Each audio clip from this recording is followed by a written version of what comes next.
भारतीय सेना चिकित्सा कोर के महानिदेशक होने के नाते ये मेरा फर्ज और उत्तरदायित्व है कि मैं आपको कोरोना वायरस इन्फेक्शन, जो कि विश्व भर में कोविड-19 के नाम से जाना जाता है, उसके बारे में कुछ जानकारी दूं। और ये बीमारी ही नहीं, वर्ल्ड हेल्थ ऑर्गेनाइजेशन के अनुसार ये पैंडेमिक घोषित किया गया है 11 मार्च 2020 को। ये जिसको कि हम साधारण तौर पे महामारी कहते हैं, जो कि विश्व भर में फैल गई है। विश्व में आज की तारीख में लगभग 1.5 लाख से ज़्यादा कंफर्म्ड केसेस हैं और लगभग 6,000 लोगों की मृत्यु हो गई है। हमारे भारत में आज की तारीख में 116 से ज़्यादा कंफर्म्ड केसेस हैं, जिनमें कि 2 की मृत्यु हो गई है। इस बीमारी के लक्षण आपके लिए जानने हम समझते हैं अनिवार्य है। और सबसे पहले इसमें आता है बुखार। तो जब भी बुखार हो किसी को तो उसे अनदेखा ना करें, लेकिन उसका ये मतलब नहीं है कि आप भयभीत हो जाएं साधारण बुखार में। बुखार अगर सूखी खांसी के साथ में है और उसके साथ में गले में दर्द है और उसके जो बाकी के लक्षण अगर साथ में हो, चाहे वो सिर दर्द हो, चाहे बदन दर्द हो या थकान, हरारत, इन किसी भी लक्षणों के साथ में हमें पेशेंट को या किसी भी पीड़ित व्यक्ति को जरूर डॉक्टर को देखना चाहिए। और जब भी सांस में तकलीफ आ जाए तो ये गंभीरता का एक चिन्ह है और इसे तुरंत हॉस्पिटल में ले जाना इन पेशेंट्स को आवश्यक है, क्योंकि इन पेशेंट्स को हॉस्पिटलाइज और ट्रीटमेंट, चाहे वो आईसीयू केयर हो, वो जरूरी है।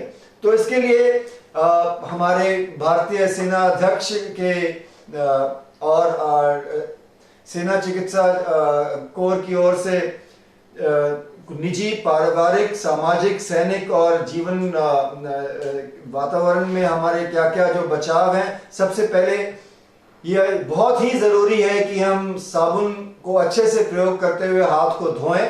इसके अलावा खांसते हुए और छींकते समय अपने मुंह को जरूर ढकें, चाहे वो रुमाल से हो, टॉवल से हो या किसी टिश्यू से हो। इसके और खांसते या छींकते हुए व्यक्तियों से बचें।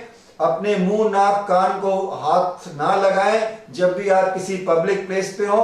और भीड़ भाड़ के इलाके से बचें। और यात्रा में अनावश्यक जो यात्रा है उसके ऊपर जहां तक रोक लगाई जा सकती है वो भी हम सबके हित में है। और जो भी कोई सिंगल मैन कोई पीड़ित हो इस लक्षणों के साथ में, तो उसके लिए एक सेपरेट बैरक या सेपरेट कमरा निर्धारित करना आवश्यक है। भारतीय सेना की ओर से हमने पूरी तैयारी की है और इसमें स्पष्ट आदेश दिए गए हैं, चाहे वो हॉस्पिटल्स हो, चाहे फॉर्मेशन हेडक्वार्टर्स हो, चाहे यूनिटें हो। और इन अनुदेशों के अनुसार हमने पूरे हॉस्पिटल में मेडिकल फैसिलिटीज, इक्विपमेंट और पूरे ट्रेनिंग, क्रिटिकल केयर से लेकर के आइसोलेशन तक पूरी तैयारियां की गई हैं। टेस्टिंग और डायग्नोसिस की फैसिलिटीज भी पूरी हमने तैयार कर दी गई हैं। और आपको ये जान के खुशी होगी कि भारतीय सेना ने इसमें पहल ली थी, यानी कि they were the pioneers in setting up the first quarantine facility, और वो भी 72 घंटे में मानेसर में, जहां पे आज की तारीख तक हमने लगभग 500 से ज्यादा क्वारंटाइन पेशेंट्स, जो कि वुहान, तेहरान और जापान, डायमंड प्रिंसेस और अन्य देशों से आए इवैक्यूईज को ध्यान में रखा, उनकी पूरी सेवा की।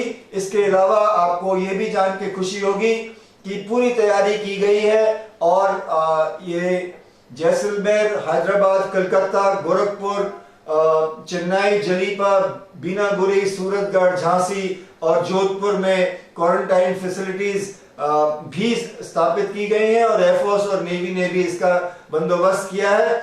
आप सबको मैं ये बताना चाहूंगा कि इसमें घबराने की कोई आवश्यकता नहीं है, क्योंकि जब भी हम सूझबूझ, संतुलन रखें और इसके बारे में जानकारी रखें तो हम न केवल इसका बचाव कर सकते हैं, इसको सामना कर सकते हैं। और अफवाहों से बचना हमारे लिए बहुत जरूरी है। सही जानकारी से डॉक्टर से संपर्क करें। हमने आदेश दिए हैं कि कमांड हेडक्वार्टर्स के अंतर्गत जो हेल्पलाइंस की स्थापना की जाए। तो कोई भी आपको इसके बारे में शंका या संकोच या जानकारी लेनी हो तो ये हेल्पलाइन से जरूर संपर्क करें। हमें विश्वास है कि इन सब तरीकों से, इन सब विधियों से और इन सब बचने के उपायों से हम इस महामारी का उचित तरीके से सामना कर सकते हैं। जय हिंद।